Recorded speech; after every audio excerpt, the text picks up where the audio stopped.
বাড়ি করে দেখো বাজারে চলে গেছিলাম সোনামার জন্য, দেখো একটা কিউট বাবাল নিয়েছি আর তার সঙ্গে নিয়েছি ক্যাডবেরি। সোনামা কিন্তু জানে না, ওকে বলবো আমি কিছুই নিয়ে আসিনি। আর একটু মাংস কিনতে গেছিলাম, বাড়িতে কেউ নেই, আমি আছি। আর সোনামায়ের দাদার আজকে জন্মদিন, তো জন্মদিন উপলক্ষে কিছু করি না, আগে জন্মদিন পালন করতাম, তো জন্মদিন আমরা এখন পালন করি না। ওকে কিছু টাকা দিয়ে দিই, ও নিজের মতন খেয়ে নেয়। আর তারপরে কি বাড়িতে একটু মাছ মাংস রান্না করি, মাছ তো পছন্দ করে না, মাংস করি আর ডিম রান্না করবো। তো তার জন্য মাংস নিয়েছি, আর দেখো ওর জন্য খাবার নিয়েছি, ওকে কিছু বলবো না, ঠিক আছে? তো দেখি যে কি করছে, চলো তোমাদেরকে দেখাবো। কি নিয়ে খেলছো?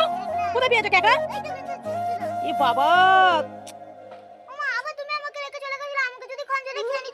দুষ্টু শোনা, নিজের ঘরে কেউ খঞ্জনে খায়? পাগল, এই তো মিঠু ছিল, দেখ মিঠুকে রেখে দিয়ে গেছিলাম, ওদেরকে এভাবে ঢাকা দিয়ে রেখেছিলাম, আর খোলা হয়নি। মিঠু, তুই সোনামাকে দেখেছিস তো? সোনামা কাঁদছে, দেখ।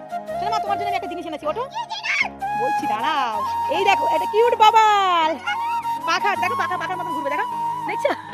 আর তার সাথে আছে একটা ক্যাডবেরি, এই ক্যাডবেরিটা তুলে নাও। খুশি খুশি তুমি? খুব খুশি তো? আজকে দাদার জন্মদিন, তুমি দাদাকে কি গিফট করবে? ওই ক্যাডবেরিটা দাদাকে গিফট করবে?